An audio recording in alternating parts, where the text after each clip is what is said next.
Greetings from Podcastville. It's Monday, January 25th. Uncle Joey's Joint is brought to you by DraftKings. Guess what, cocksuckers? The golden tickets are here. You ready for the Super Bowl? We got fucking whatever happened yesterday. Now we got our fucking players. Everybody's ready. The teams are in. February fucking 7th. DraftKings is the official partner of Super Bowl 55 and is bringing back their golden ticket giveaway with up to $55 million in prizes. That's $55 million bucks with your name on each one of you cocksuckers. You want to get in on the action? All you got to do is enter DraftKings Super Bowl Prediction Challenge. And here's the best part. They're going to give you a chance to instantly win as soon as you submit your picks up to $20,000. That's a lot of motherfucking geeters we're talking about. And if you guess right, you got a chance to win $1 million fucking dollars. But guess what? All that starts tonight. You got college basketball. You got NBA basketball. You got fucking hockey. You got college basketball. You got Chinese ping pong. This is the season to be fucking jolly. Do you understand me? Download the DraftKings Sportsbook app right now. Use promo code Joey to enter the free $55 million Super Bowl prediction check. Can you imagine if you hit this and the fucking Mega Lotto?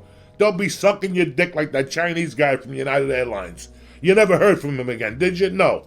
That'll be you on an island getting your dick sucked, your balls fanned. You and the DraftKings Sportsbook app. Use promo code Joey. Everybody gets an instant prize up to $25,000 just for playing. You got nothing to fucking lose. So use your promo code Joey now and enter the $55 million Super Bowl challenge only at DraftKings, the official daily fantasy partner of Super Bowl 55. Terms and conditions and eligibility restrictions apply. See DraftKings.com for details. And don't forget to download the app and press in Joey. Now, you got to be over 21 and you got to live in the areas where they gamble. Colorado, Tennessee, this is what the lawyers make me fucking say, all right? So, if you got a problem with gambling, we don't want you on here. Go take care of your problem. Go get a skateboard. Go take one of those fucking pills that doesn't let you gamble and come back. But if you're ready to rock, fucking DraftKings Sportsbook app is ready for you right now. Download it, press code Joey, and enter the $55 million Super Bowl Prediction Challenge. That's DraftKings.com/Joey. The joint is also brought to you by Onnit, one of my all-time favorites. And now they're introducing these protein powder puffs. Korean barbecue, spicy cheddar, 15 grams per fucking bag. Where are you going to get that from? You got to eat 2 eggs to get that shit. You understand me? Not to mention melatonin, which is helping people sleep, and one of the vitamins that helps against COVID. You still got fucking Alpha Brain, and you still got New Mood and Shroom Tech. I mean, what don't they have you covered? What the fuck have they done for you not to go to Onnit.com right now? Go to Onnit.com right now. Take a look at the great selection of supplements they have and get back to me, bitch. But it all starts by you going to Onnit.com right now. Click on the supplements, whether it's the protein powder, the Shroom Tech, these new protein power puffs that are fucking delicious.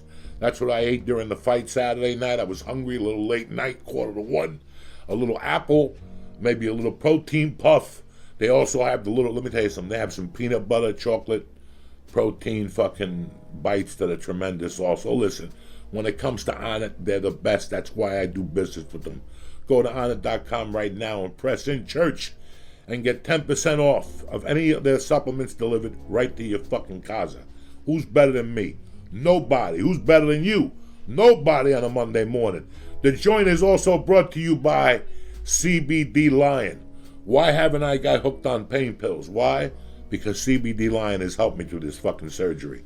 With the roll-on, the gummy bears, the tinctures, And also just the regular, they have an ointment that I use also. I've been going around this for 2 weeks with this CBD Lion, and now is when I realize how potent and how good their product is. The CBD Lion did their fucking homework. They're like the rest of these companies that put some fucking sugar in water and you're jumping up and down. I feel great. No, you don't. Stop lying to your fucking friends. I feel good right now. And I just had 2,000 fucking staples put in my leg. You understand me? I don't even take those pills till fucking late night so I don't wake up. But part of my pain management is CBD Lion. Go to CBDLion.com right now.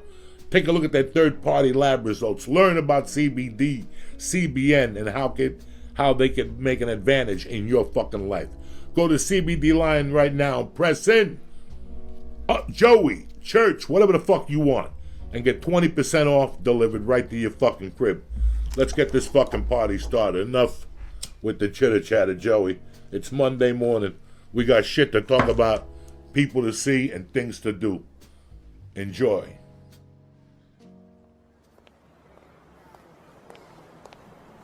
Hey, how you doing?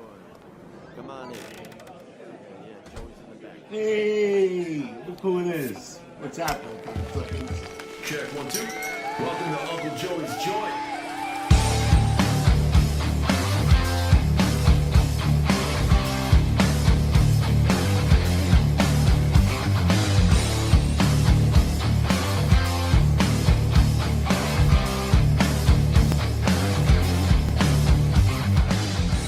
What's happening, you bad motherfuckers? Uncle Joey here, Monday morning, January 25th. A beautiful fucking day to be alive. We're doing this podcast, and I got a couple things to do. Today I get the stitches taken out, and I got physical therapy. The leg has been feeling great. Thank you for all the well wishes. It's been 2 weeks, and it's fucking great. Thanks to CBD Lion, I'm not fucked up on the pain pills. I must have called my buddy Timmy, who knows all about them, 10 times to ask him not to get hooked, and it all worked itself out. I got more than plenty in there. I've been alternating with the aspirin and the ice and the TENS machine, and the only time you really don't want pain is at night when I go to sleep. I don't want to be, like, I got woken up by pain 2 or 3 times at night, and it wasn't good. So that's the only time I want to be covered.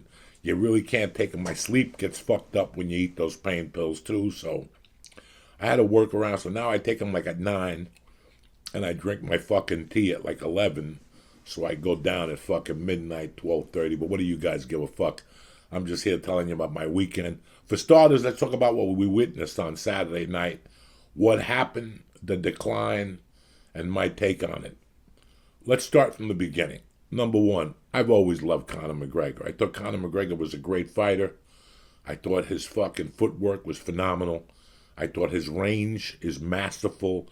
The guy before that who his range, worked the range similar to that, was Anderson Silva.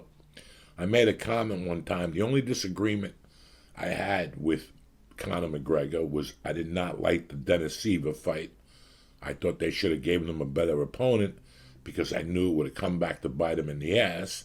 And number two, I didn't like how he was treated because I've been there. I've been there as a comic where, you know, you're in a room with 6 comics and one comic gets like a mansion and you and the other 6 guys got to split a fucking floor. So my whole thing was I didn't like the treatment of him or whatever, but he does generate a lot of cash. So I get it from that perspective. But from being there, I didn't like it. But I've always thought he was great. I always thought he was a superb fighter. He did things that nobody else did in the sport. You know, he was a 2-time fucking champion. Now you got to ask yourself what happened. Me, I love to be an observer. I've always been an observer. You look at things, you shut your fucking mouth, and you see what happens and what goes down in that. I can tell you one thing for sure about me. When I started watching MMA, and I was friends with Rogan way before, like I didn't get into MMA till maybe after I was friends with those guys for 10 years.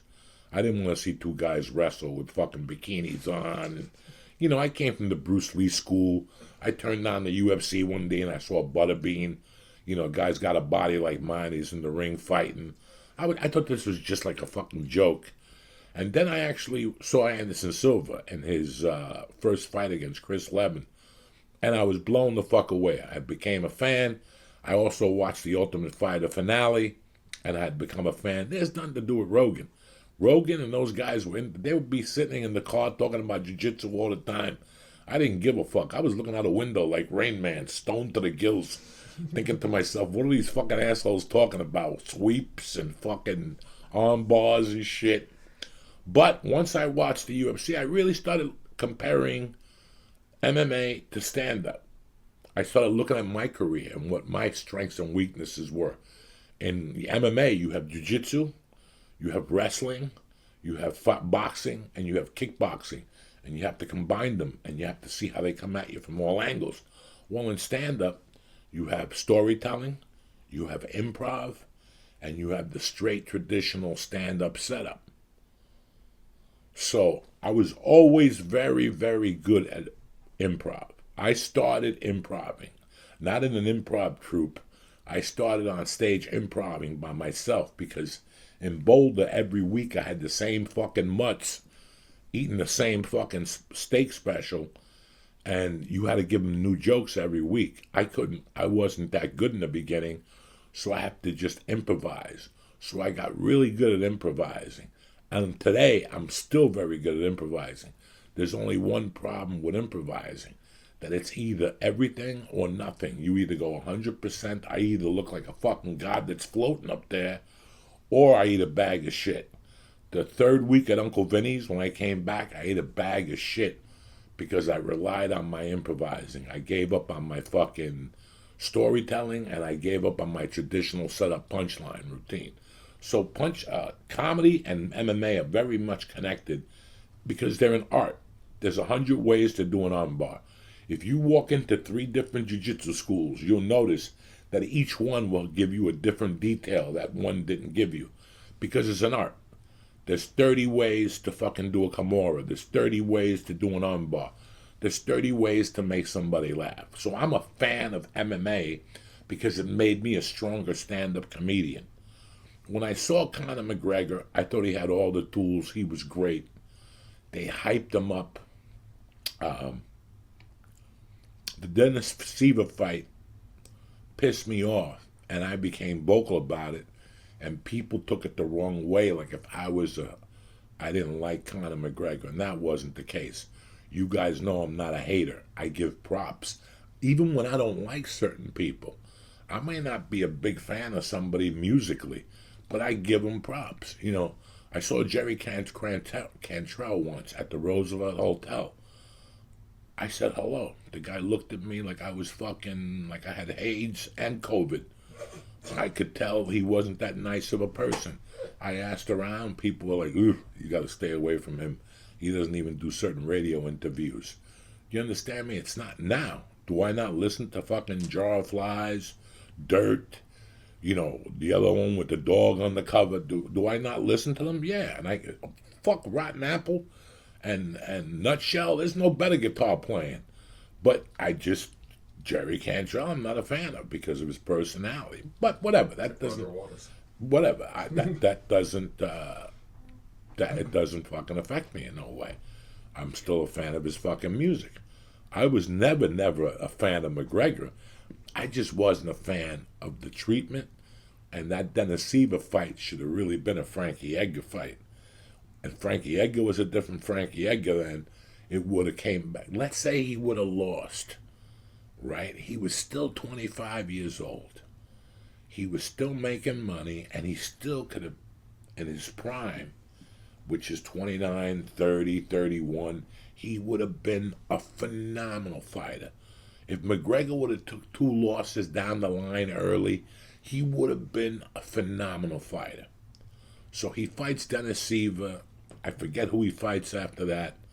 And then they give him all that boxing shit. They give him all that boxing shit when he fought, you know, Mayweather, and that takes away from focus. That takes away from what you're doing. Now, this made all these UFC fighters jaded. You saw them. Every time somebody fought, if a fucking janitor fought, he called out Conor McGregor, because it made you jaded towards him as a human being, not because of his actions. Listen, the thing with Khabib and all that shit, he threw a thing through the glass. That's all part of the game. Everything's fair in love and war. You got it right. All's fair in love and war. So what are you guys talking about? It starts with the psychological. When you're fighting somebody, McGregor used to use the psychological. He'd start with the psychological attack on you, and then he'd break you down with the psychological. When you got into the ring against him with the lights and everything else, you immediately changed. You couldn't think. It was a statue in front of you that you could not fucking beat. When he beat Eddie Alvarez in the Garden, I was very much in shock. The fashion how he beat him. Now, today, Eddie Alvarez isn't the fighter he was then. But when it came to Dustin Poirier, what did Dustin Poirier do after Conor McGregor beat him up? He got stronger. He went into the gym and he fought twice as hard. And he kept fighting people one by one by one. Okay, he lost to Khabib too. Khabib is super fucking human. But the difference between Conor and Dustin was exactly what Conor said. Inactivity. The inactivity. Right now I'm a stand-up comic. For 7 months I didn't get on stage. When I go to get back on stage, I can't tell you guys to pay me all this fucking money, to give me 50 fucking bucks. I'm not worth 50 fucking bucks. Why? Because it's inactivity. Now, there's a pandemic going on. I can't get on stage. Nobody else could get on stage. So we're all going through the same thing. Yeah, people do certain shows here and there, but you're not getting on stage on the amount and the frequency you were getting on stage before this pandemic. So we all suffered. If there wasn't a pandemic going on, I'm out there. Because as a stand-up, as a basketball player, as a comedian, as a fighter, this is how you're always thinking. You're always saying, fuck. Right now, my opponent is doing something. When I played basketball and I was a kid, when I was in the 7th grade, I'd be out there at 7 o'clock, 10 o'clock at night playing because I knew that the guys I was going to play against weren't doing that. That's my thinking. When you're a stand-up comic, when you're a basketball player, I remember talking to Dom Irera and having this conversation as a kid, that from basketball, I took one thing, that I have to assume that other guy is practicing right now. That school we're playing against, they're all together right now, playing in the backyard. They're probably not. They're probably relying on their fucking talent. But a guy like me had to work hard when it came to stand-up. So I had to get on stage multiple times at night. 2-3 times, working out a joke. Boom, take it to the next place. Try that joke again. Oh, it didn't work because I didn't set it up right. It takes work, and it takes activity. It takes a lot of activity. While McGregor was sitting there saying no and yes and thinking about this and thinking about that, somebody was training. And that person was Dustin Poirier. That person was Charles Oliveira. That person was El Kukui.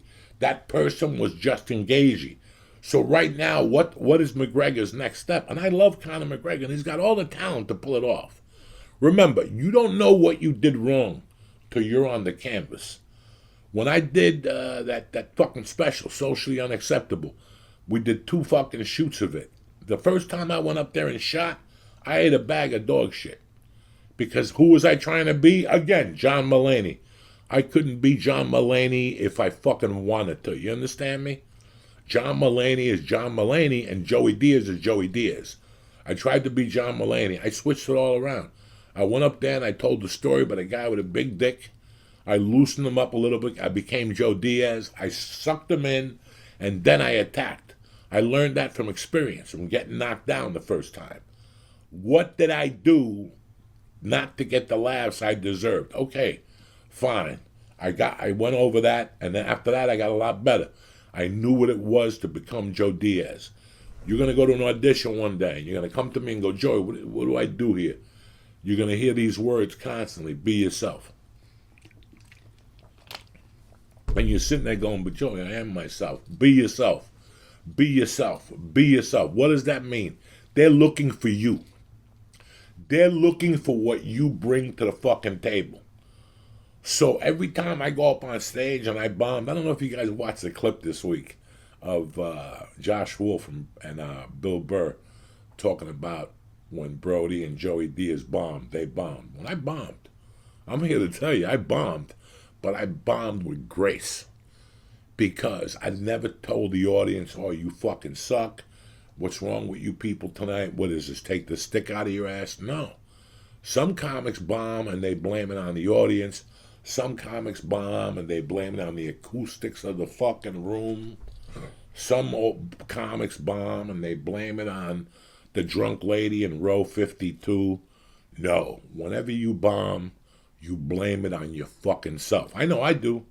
Whenever I bomb, I walk off that stage, there's a little grin on my face. Part of me is breaking. I'm walking like fucking St. Lazarus. Part of me is breaking, but the other part, I'm trying to keep my composure. On the way home, I know the answer why I bombed. I came out too cocky. I did this. I didn't use this joke. I set this joke up. I insulted this guy wrong. These are the things you learn by doing. But in activity, it's like a fucking stand-up.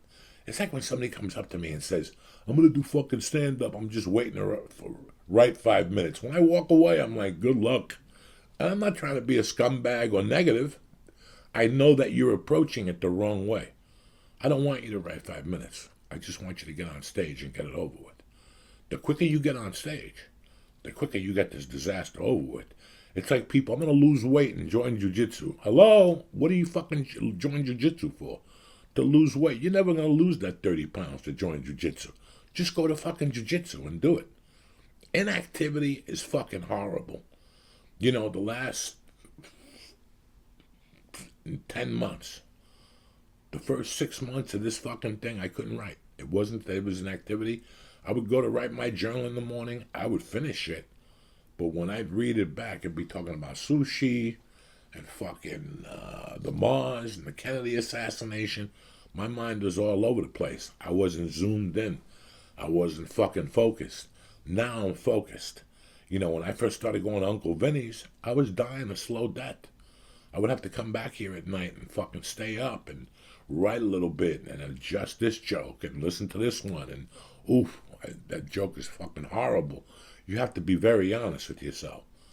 So when Conor hit the fucking mat against Nate Diaz, when Conor got choked out against Nate Diaz, my life would have changed if I was Conor. I'm already making $1 million fucking dollars. What's the biggest investment I can make? The investment that you make in yourself. I would have hired Vinny Magalese off the radar to sign a contract that nobody would know, that Vinny Magalese would be training me with my fucking jiu-jitsu. He's one of the best in the fucking world. I would have the best boxing trainer available to me. You know, I would pull what GSP did. GSP wasn't the champion because he sat at home and fanned his balls. You know, when I saw GSP on the fucking gymnastic rings looking like fucking Jesus in Nazareth getting hung upside down, I'm like, this guy's a fighter, but he's doing gymnastics. This guy is exploring his body in ways that nobody else has. He's taking the money he's making and he's investing in the number one investment you could ever do, yourself. So, you know, when Conor lost against Nate Diaz, when he got choked, right there, my game would have changed. We all rely on that one fucking thing. Yeah, listen, if I'm bombing, all I got to do is slow it down a little bit and go into a story that you've already fucking heard. I could change it around. I could add it. That's what I usually, that was my go-to. You know, if you're bombing, you could always go to a story. I didn't want to be that guy. I wanted to be able to switch it up. If I'm bombing, get my composure back, put my opponent in my guard. It's putting your opponent back in your guard, and go back to the basics. Grab the sleeve. Push him towards you with your knees. It's the same thing over and over and over. Nothing happens. So if my fucking storytelling isn't working, I pull you back into my guard and we start from scratch. That's why I told you how MMA, how jiu-jitsu, and stand-up are the fucking same. When you start going off the beaten path, you pull the motherfucker back into your guard, you hold on to his sleeves, and you push him towards you. That's what, and you pull him towards you. and you try to fucking dissect them from there. Go for an armbar, sweep them, whatever the fuck you want to do. It's the same thing with fucking comedy. Conor always depended on his left hand. You can't just depend on your left hand. You know why? Because everybody's got strength in the UFC. Conor, if you watch the fight against Khabib, watch the 4th round.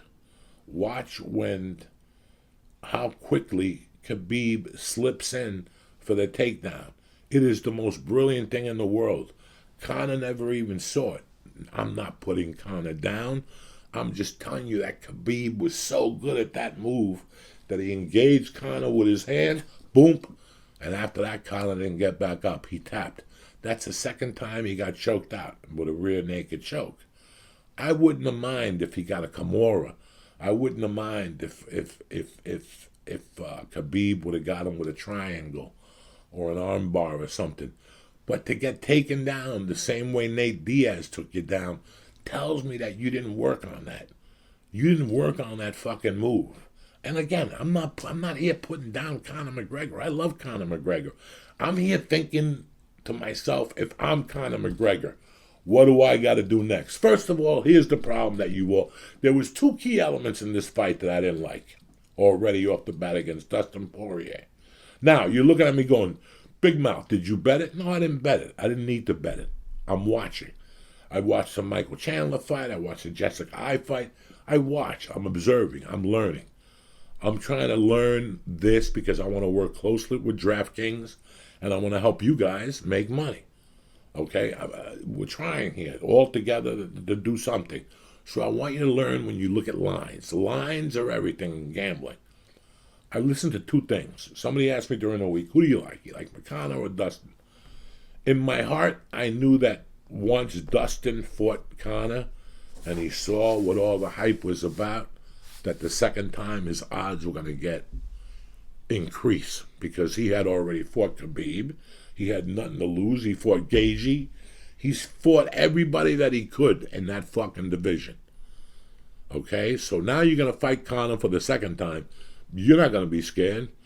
Once you do the Garden the first time, you're going to be a little fucked up. Once you walk in there the second time, you're not going to be fucking scared at all. So I love Dustin off of that one. But I also thought Conor was more committed.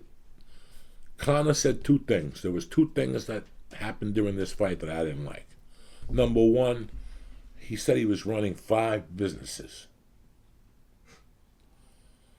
When you're running 5 businesses, your focus on your main business, which is, for me, is stand-up. For him, it's fighting. I can't run 5 businesses right now. Could you imagine me trying to run a consulting business, a podcasting firm? Like, I'm not just in charge of Uncle Joey's joint. Now I got 20 podcasts under me, trying to be a dad, trying to be a husband. Somewhere along the line, it's going to fucking slip. Somewhere along the line, it's not going to work out. I understand you're trying to provide for your family or whatnot, but at the end of the day, number 1, the first thing you are is a fighter. So you got to focus on fighting every fucking day. I was having a hard time there. Like when I went to shoot the Soprano movie 2 years ago, I had to cancel a few dates. Every day my agent would call me. When do you want to reschedule the dates? Guess what I did? I stopped talking to the motherfucker. I stopped talking to him and my manager. I would not take their calls. I'm focusing on a movie, bitch. For me to do the best job I can on this movie, I don't really give a fuck when they reschedule the Texas date or the Utah date or the fucking San Francisco date. They're not going anywhere. They're going to be there forever. I focus on what's in front of me. And that's what the problem with most people are. They open up a business or something, but they got 90 things going on. Then the business fails and they wonder, what the fuck happened? You're trying to cover too much real estate. You're only one person. There's only so many hours in a fucking day. Right now, I'm having a great time. I'm almost finished with my first chapter. I know it's taken me a little longer than anticipated. I told you from the beginning I was retarded, but I'm sticking to it. Because I have time to write the book now because I don't have all these other things in my fucking life now. Mercy's back in school, fucking, I got a little time there, so I make myself hour 15 blocks, and I sit down. Sometimes the leg lately hasn't let me sit because it goes right into the back of my hamstring, and it kind of cuts off circulation sometimes. So I gotta be a little fucking nuts, but I'm almost done with it. But I have the time to include the book now.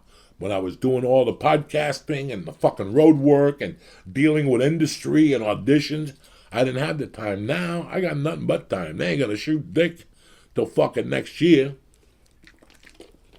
So do you follow what I'm saying to you? I didn't like that point that he had 5 businesses. And number 2, that they're already talking about Khabib. He didn't even beat Poirier yet. And they're already talking about an upcoming fight with Khabib. Well, we're in talks with Khabib. For what? For what? Let the kid fight. This is why I tell people to work with what's in front of you. I don't give... Do you think I give a fuck about September right now? Do you think I give a Frenchman's fuck about August? I give a fuck about one thing. Monday, January 25th. My stitches are coming out. I got physical therapy. And tonight I get to eat dinner with my family, my wife, and I get to write my book. That's all I give a fuck about. February 19th and 20th, I added dates for Uncle Vinny. February 19th, my birthday, to me is like fucking the year 2025. Like, I don't even think about it. It's got nothing to do with me. I worry about today. That's the first move. Then I worry about the week. That's the second move. Then I worry about the month. I try to time everything out. But I don't try to worry about, well, I'm going to do this. And then I'm going to do this movie. And then I'm going to reoccur in there. I don't worry about that shit. That's how you get fucked up by thinking. I worry about what's in front of me. So right away, he hadn't even fought Dustin Poirier.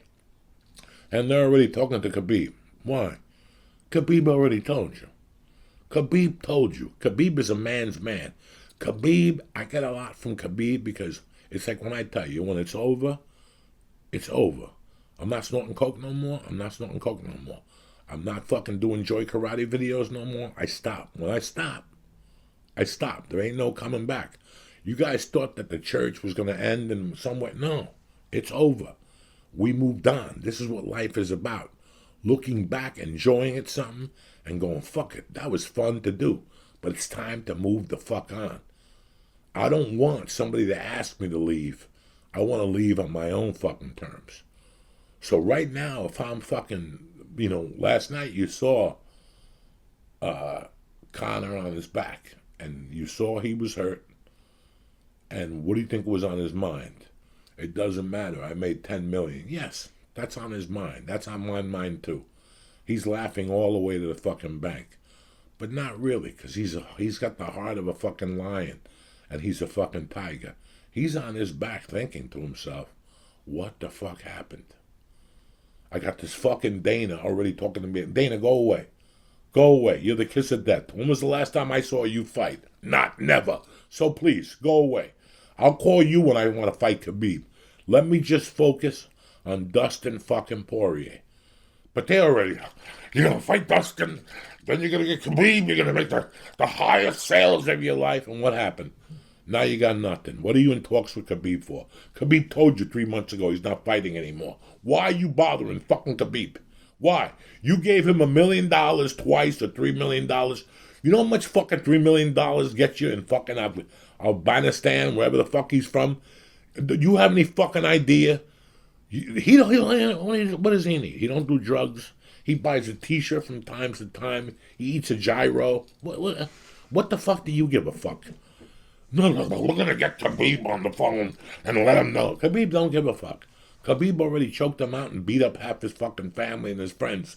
He don't want no part of that no more. Why are you doing this to the kid? So the kid can't focus on what's in front of him. So right now, I'm Conor McGregor. I'm thinking one thing. That's it. That's it. For me to fucking do this, I'm 27 years old. I still got the world by the balls. I've got a couple losses, but this ends. I put a picture of Justin Gagey up in my room. I put a picture of El Cucuy up in my room. I put a picture of fucking Charles Oliveira up in my room. And I put a picture of fucking Dustin Poirier up in my room. And that's my list. Nate Diaz, that's over with already. Nate don't want to fight. He don't want to fight. He's got to fight what's in front of him. And that's what's in front of him. You guys were jumping up and down when he beat up a poor fucking busted cowboy. I love Cowboy Cerrone. Big fan of Cowboy Cerrone. Great friends with him. Got his number. called me a couple months ago for a movie. Listen, Cowboy Cerrone has overserved his purpose. He fought every 90 days, and he got old quick. Once he had the kid, again, another guy that was living fucking 100%. You saw the transformation happen very quickly. So they gave him an old Cerrone, who I fucking love. I love him as a human being. I love him as a man. I love him as a fighter. But Donald Cerrone in his day would have clobbered fucking Conor McGregor. That fight was given to him because they knew he was where he was at. They gave fucking Cerrone $250,000 for that fucking fight, and Conor made the rest. But now there's no more of that. There's no more Nate Diaz. There's no more of that. You got 4 fucking people in front of you. You got El Cucuy. El Cucuy's just coming off a loss. That's your next fight. You just came off a loss. You got El Cucuy. You beat El Cucuy. You go for Justin Gaethje. You beat Justin Gaethje. You got to fight Oliveira. I think Oliveira's at 155. And if you fight Oliveira, and then we go back to Dustin Poirier, forget about Max Holloway. Forget about all those tri-belts and all that shit. Just worry about what's in front of you, Conor McGregor. I think you're a great fucking fighter. I think you hit harder than a fucking freight train. And I just think that over time, you lost focus of what was in front of you. So many people are coming at you. And bro, listen, I'm a shithead, shit-heel comic. And I know that what it's like to fucking having a conversation with Mike about the podcast and getting a call from somebody because somebody always wants something. Oh, they want you to do this, and you're in the middle of something completely different. I'm in the middle of writing a book, and all of a sudden somebody calls me. Oh, they're thinking about you for cologne. And you're like, cologne? You know, they're thinking about you for advertising a fucking whiskey. You're like, my mind is somewhere else. My mind is in an octagon. I can't stop what I'm fucking doing. What do you think it was like one time he fucking didn't come over to do press, and people attacked him. Guys, I'm in the middle of fucking training. You want me to get up and take a 24-hour fucking flight, which depletes 3/4 of my fucking energy, to go do press, to go hear the same fucking questions over and over and over and over again. And I understand there's a lead up to the fight. You have to promote the fight. The fighter has to focus on what he does. Fight. The comic has to do what he does best. Get on stage. When you have all this you saw a comic. How many times have you seen a comic that's fucking great? A raw, straight up fucking comic. And all of a sudden he gets a TV show. You've been following him since day one. He gets a TV show. You're excited about it. You watch the TV show. You order the shirts. You tell your friends about it. You have viewing parties. And then you go see his stand-up. And it's fucking a horror show. You're like, what the fuck happened? You know what happened? Time. Time is what happened. He got smoke blown up his ass. That's what happened. He got so many people coming at him. Publicists, managers, fucking agents, assistants. You got all these people coming at you, blowing smoke up your ass. Fake fucking smoke. Oh, that joke about the chicken? We love it. The joke sucks. How do I know? Who has that happened to? You're looking at them. The joke sucks. But they'll tell you whatever the fuck they want to hear to build your confidence. I appreciate that. But I'd rather you be honest with me and say, Joey, this ain't working. This ain't working. You got to make it stronger. Okay, then I have to sit down and write it out every week. Same thing with this podcast. I was struggling in the beginning. This podcast that I still feel like I'm struggling. But guess what? I'm going to keep pushing.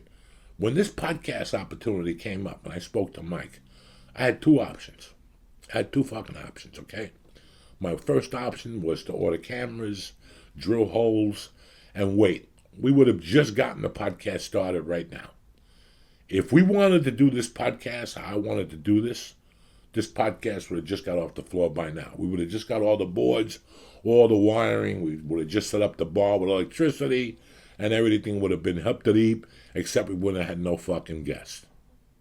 We would have been in the same fucking boat. So when this opportunity came up, I had two options. I could sit here, write stupid jokes, go on Twitter, go on Patreon, and keep telling you guys that the podcast is coming soon. The podcast is coming soon. The podcast is coming soon. And meanwhile, Charlie's doing a podcast. It may not be the best podcast in the world, but he's in that bush getting stronger. I'm over here getting fucking weaker, telling you I'm going to do a podcast. Do you understand what I'm talking to you about? So I had choices to make, even with this podcast.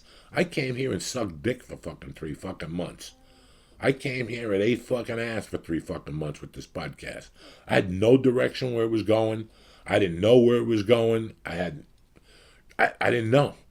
Right now, I still don't know where the fucking podcast is going, but I'm sitting down during the week and I'm focusing on what I need to tell you and what the message is to get across. So at least we have something to work with. It's not a 2-3 hour podcast no more, because I'm not a fucking ego. What am I, Fidel Castro? I'm going to sit here for 8 hours and bark out fucking orders? How egotistical do you have to be? This gives me enough time just to tell you what I'm thinking about, to talk a subject to you that's common. We're both having common about what we saw on Saturday night. What we both saw on Saturday night. Michael Chandler was great. And still, my heart goes out to Connor.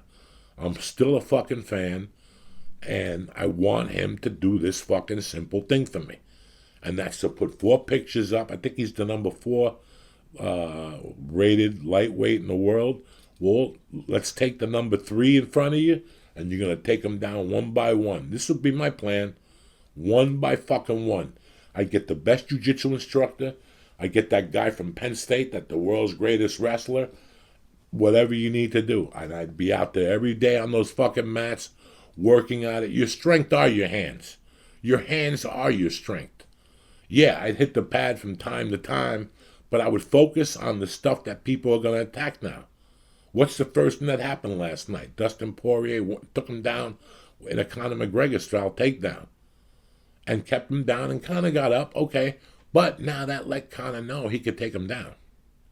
So Conor's got to let people know that he can't be taken down, because now everybody that goes up against Conor is going to do exactly what Khabib did, is take him the fuck down.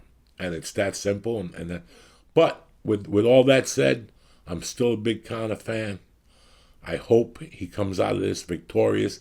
I don't want him to have one belt. I just want him to get the one belt and prove his point that he is one of the greatest fighters that the sport has ever seen.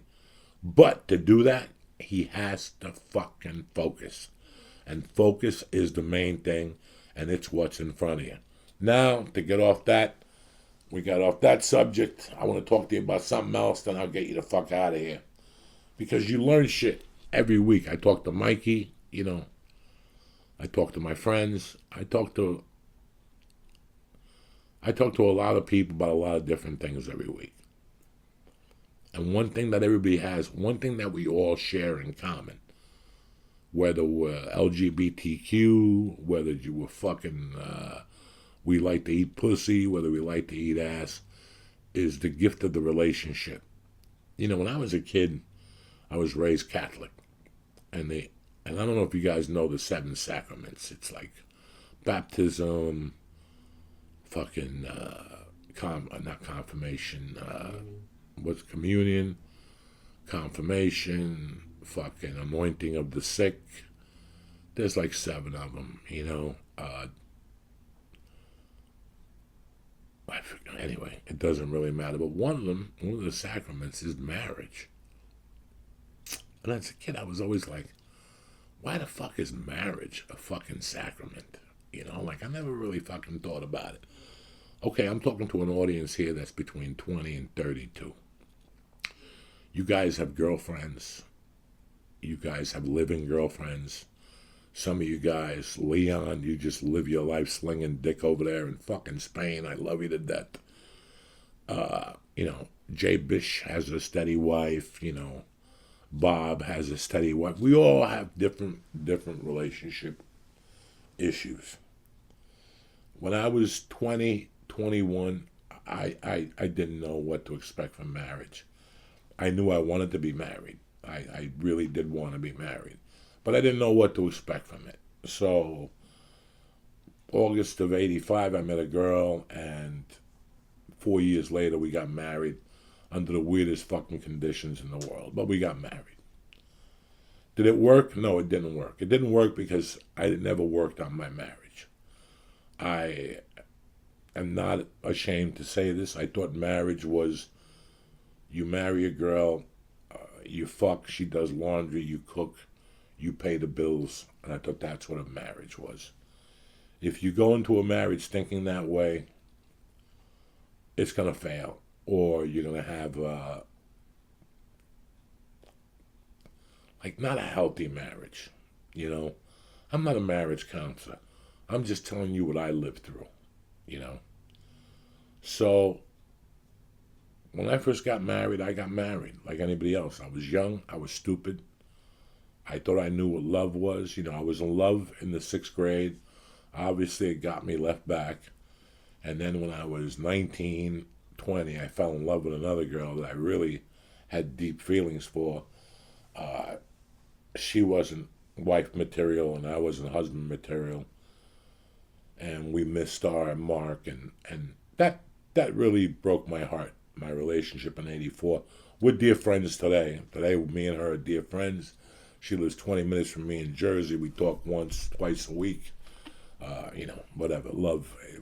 We were in love. We were better friends than we were lovers or boyfriend and girlfriend. But after my heart got broken in 84, I did what every other man does. Oh, I'm not going to ever get married again. Oh, I'm never going to have another girlfriend again. I'm going to live my life like Charles Bronson. You know, I grew up on Charles Bronson and Clint Eastwood and men like that they didn't have women. It was like a woman was a pest to them. They had a woman, but they were sort of like a pest, like it's over, you know. And that's what I looked at women as when I was 21 to 25. I had respect for them. I had respect for women. I mean, it wasn't that I was disrespectful. I just didn't really know the games of marriage and why they call marriage a gift. I know that on October 15th, 1991, when that girl came in and told me she wanted to get separated, I was very happy because I could do comedy now. I wasn't happy because I couldn't raise my daughter, but through time, another unhappiness took over my heart. And it was the unhappiness of failing at marriage.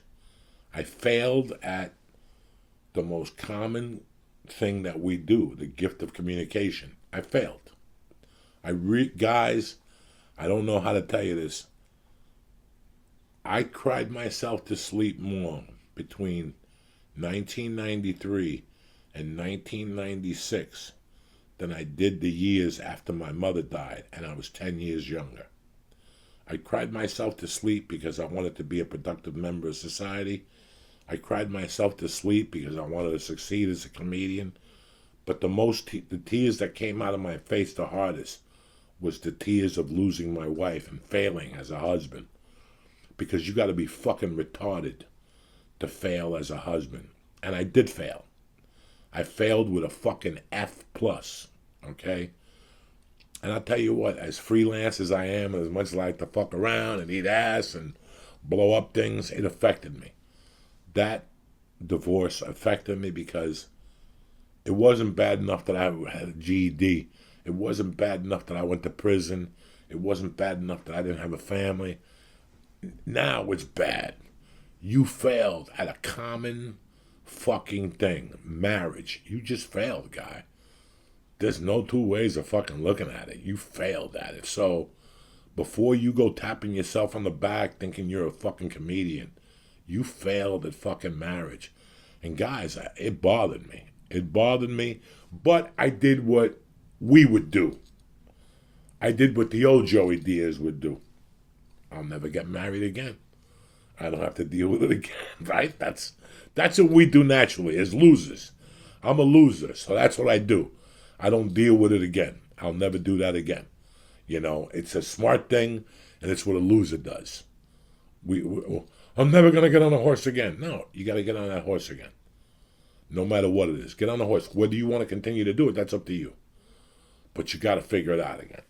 So for years, from 91 to whatever, my life was a relationship mess. I had girlfriends and I had girls I slept with over drugs. That didn't make me feel a lot better either. You know, that didn't make me feel better. I could lie to you. When I crack those jokes, they're funny. But just having sex with people and them going home the next day, and then you see them out and you wave and that's it. That's it. That didn't feel good either. So I knew that it wasn't going to work, but I was a loser. I couldn't be with a woman because I had nothing to bring to the fucking table. But 2000 comes along and I meet this fucking little cute redneck named Terry, and we go for coffee. And I looked at the relationship from a different angle. I said, if I want this to work, I have to work it this fucking way. I can't let us go there. I can't let us do this. And I worked it. And dog, she'll tell you, there was times after our first 5 years that she had problems with me on the behavioral level, not as being mean to her or whatever. I just stuck to a plan because I wanted it to work. I had ruined enough relationships. Like I said in the beginning of even when I'm the church, you want me to help you ruin a relationship? Call me. If you want to ruin a relationship, hit me up on an email. I'll get you out of there in 3 days. I'll get her packing the bags for you. I'll even get her to give you an advance to leave. I'm the king of breaking up relationships. But for once, I wanted one to work. And one thing, I was with her for a year. Then we were living together for a year. Then came 5 years. Then in 2007, I got clean from cocaine. Then 2 years later, I thought to myself, what the fuck was I thinking? Why haven't I married this girl? Is it because of my fear from the first marriage? Yeah, it was, because I don't think I'm going to have to cover the spread. Yeah, it was. Well, guess what, bitch?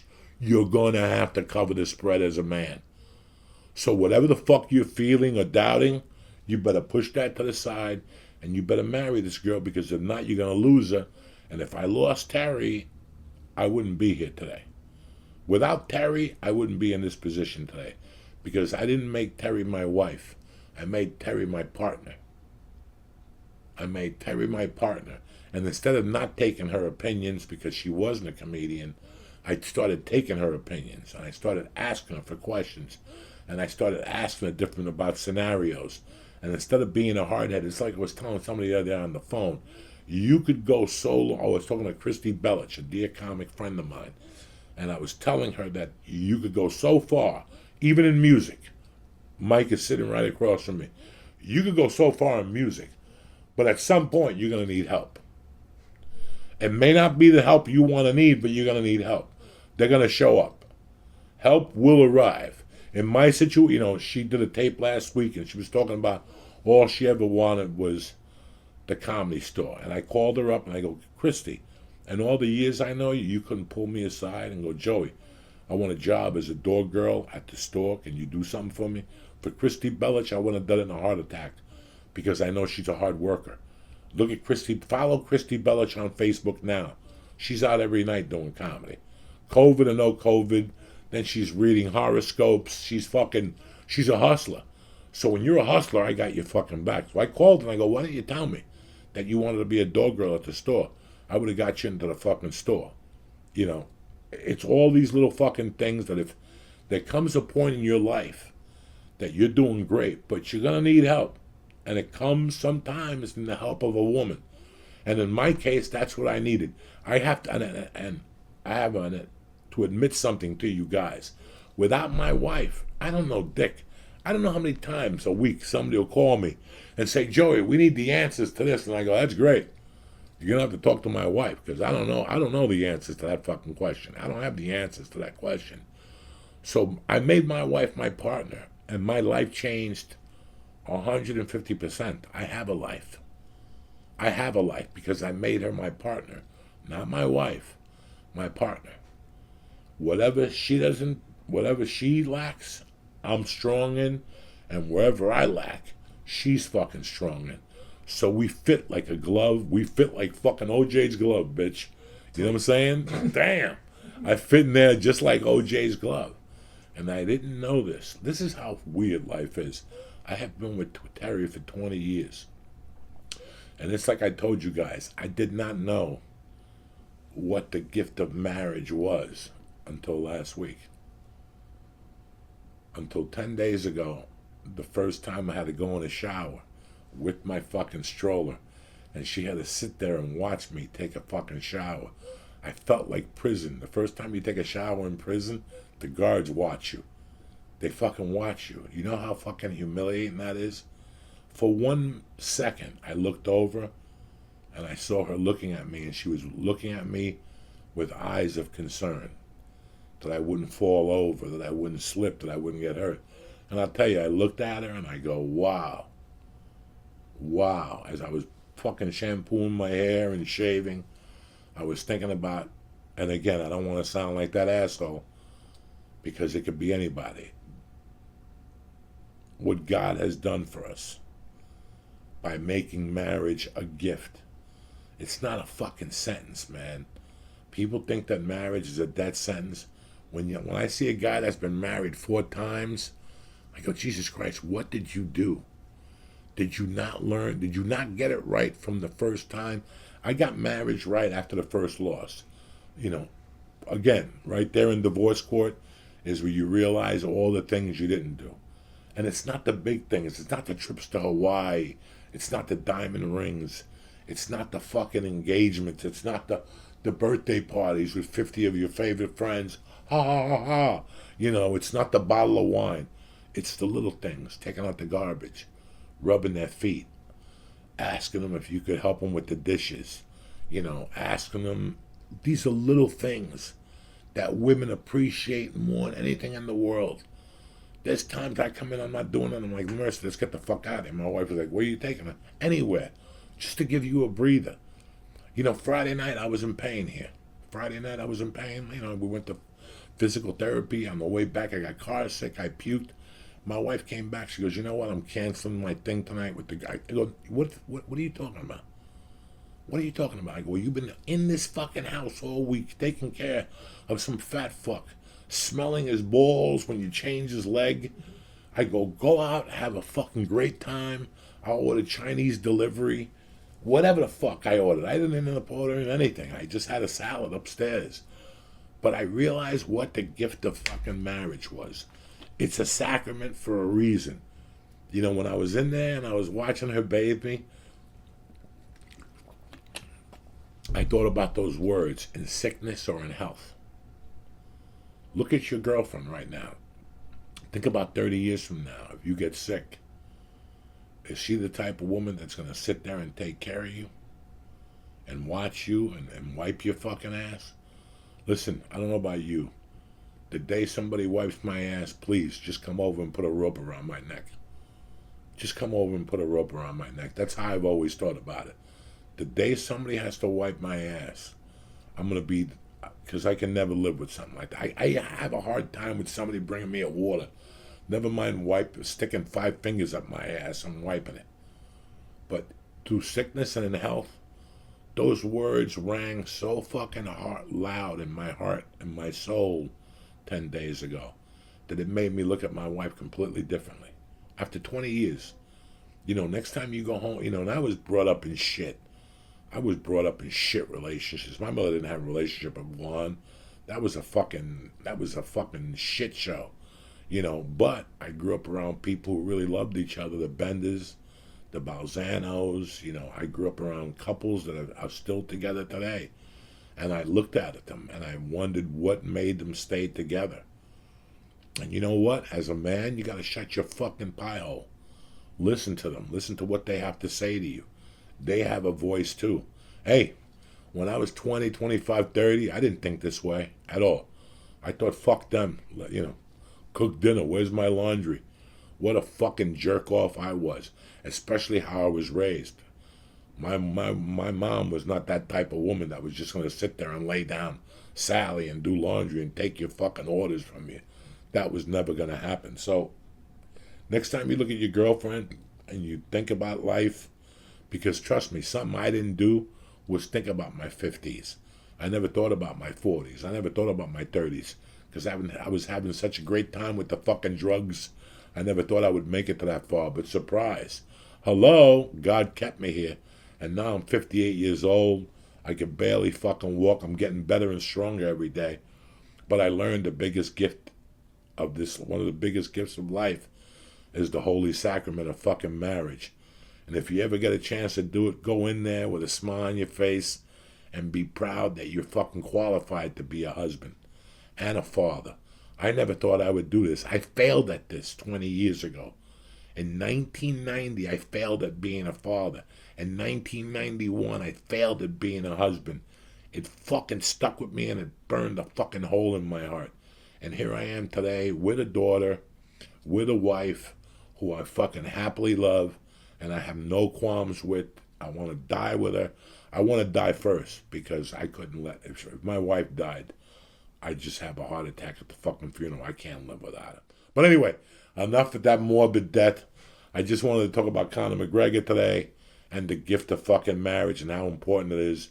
And if you ever do it, take it fucking 100% seriously and put 100% commitment into it. No fucking nothing. You know, when you get married is because you're ready to get married. Don't get married because my mother thinks I should get married. If you still want to hang out with your friends and snort blow, then don't get fucking married. Don't waste nobody's time. If you still want to go to your buddy's house all day Sunday and watch TV with your friends, yeah, it doesn't bother your girlfriend, but it's going to bother your wife because she wants you to spend some time with her. There's all these different things. I'm happy I was man enough to push my pride aside, some of my manhood aside to make this marriage work. I'm very happy because I could have not lived my life with 2 divorces. That's an automatic fucking death sentence for me as a human being, as a Catholic, and as a man. And that's it for January the 25th, 2021. I wish I could have made this podcast funnier today, but it is what it is. Funny comes out when it's supposed to come out. It's not supposed to be forced. I'm happy you're still even watching me. I'm having a great time. Thank you. I'm having a great time on the Patreon. Thank you for the messages. Like I said, I'm leaving here to go do PT and to get the stitches out. I wanted to get this out of the way first so I still would have some color in my face because after they take the stitches out, I think I'm going down today. But I'll be back Wednesday. And don't forget tonight for DraftKings, you got NBA action. You got college action. We're going to walk you right through this. I don't want nobody getting into any fucking gambling problems or gambling debts. We're going to do this the right way. Small amounts. Every week we get better and better. I want to thank you for watching Uncle Joey's Joint. I want to thank you for watching, for being on Patreon. $3, $5, and $10. I'm going to put a merch line out pretty soon for hoodies, short sleeve t-shirts, and the junkie t-shirt, the one I like. I like long sleeve, just in case you're a junkie and you're hiding something, or you want to put a knife in there, or a straw to shoot BB guns, whatever the fuck you're into. That's why I like the long sleeve shirts. But anyway, it's Monday, the 25th of January. I love you guys. Thank you for watching. We'll be back Wednesday, cocksuckers. And if you want to listen to a short podcast tomorrow, the Joey Diaz Project will be on Patreon. Like I told you, $3, $5, and $10 if you can't get enough of me. Me, I can't get enough of me either. That's why I'm getting the fuck out of here. I love you guys. Thank you very much for watching The Joint. See you Wednesday morning. Stay black. All right, I want to thank you motherfuckers for listening today. It's Monday morning. I like to get you in and out of there so there's no drama. Let's start with the fucking basics. Uncle Joey's Joint is brought to you by Onnit.com. Why Onnit? Because they're the best. Anybody who gives you a product and tells you if you don't like it, you don't have to send it back and they'll send you the money back, that tells me your character.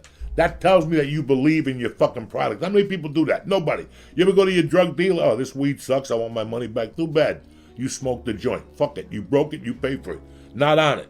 They play by the fucking rules. And if they do that with their flagship, I can't imagine.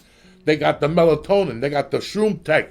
They got the new mood. The Shroom Tech is tremendous. Whether it's the immune or the sport, they're both fucking tremendous. Now they got the protein powered puffs. Another thing that's tremendous.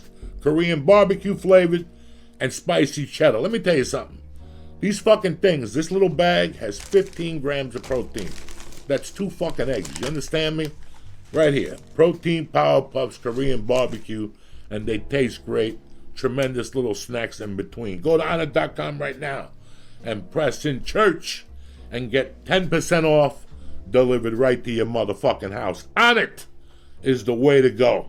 The joint is also brought to you by CBD Lion. Why, Joey? Because I don't want you going to a fucking bodega and buying some fucking CBD from some guy that don't even know how to get to fucking Connecticut. That's why. Is that good enough for you?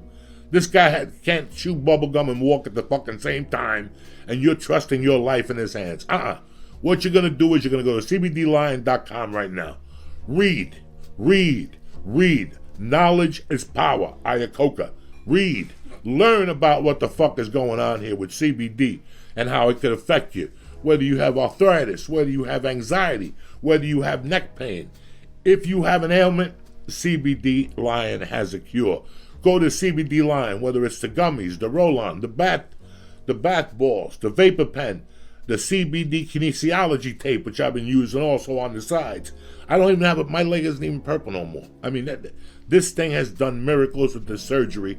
I want to tip my hat. I even reached out to Andrew at CBD Lion and told him, now I really, really see the effects of CBD Lion and how they work since I had the surgery. Go to cbdlion.com. Read the third-party lab results.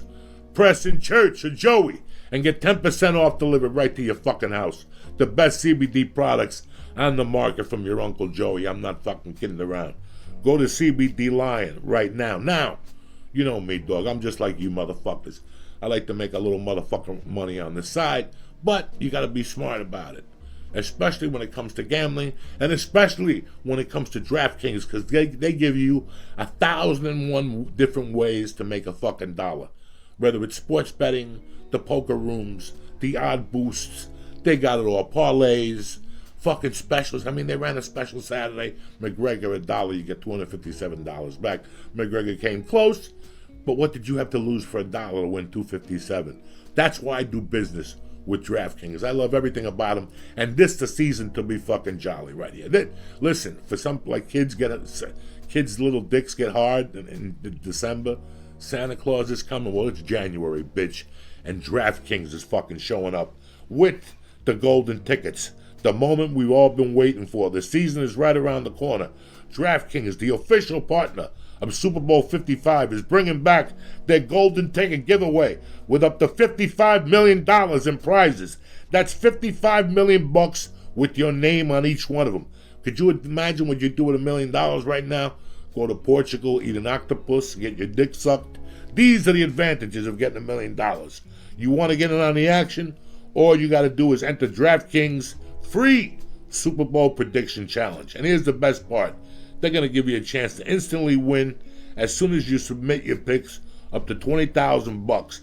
That's a lot of fucking geeters. And if you're right, you got a chance to win $1 million. Guys, you've been reading tea leaves all fucking year and looking into a crystal ball, getting your mojo in order to shoot your shot. Well, now is the time to get it. Bet on yourself. But the best part of this, the whole challenge, is absolutely free to enter. Just download the app. That's it. Download the fucking DraftKings Sportsbook app. It's highly rated. Download it and enter the free prediction challenge and answer a few simple questions that you already know the answer to. Who will score last? You know who. And boom, there you go. You're fucking at a cash register getting 20 spit out on you. Since 2012, DraftKings has paid over $7 billion. Your big payday is around the corner. In other words, your ship is coming in, but you gotta play to fucking win. So go to DraftKings.com right now, download the app, and enter the free $55 million Super Bowl prediction challenge. Everybody gets an instant prize up to $25,000 just for fucking playing. Use promo code Joey. Now enter the free $55 million Super Bowl challenge only at DraftKings, the official daily fantasy partner of Super Bowl 55. Terms, conditions, and eligibility restrictions apply. See DraftKings.com for details. Don't forget to download the app right now as we speak and press code Joey to enter the $55 million challenge. I love you motherfuckers. Have a great Monday, and I'll see you Wednesday, all right? I'm over here waiting for the fucking snow like an Eskimo. Stay black.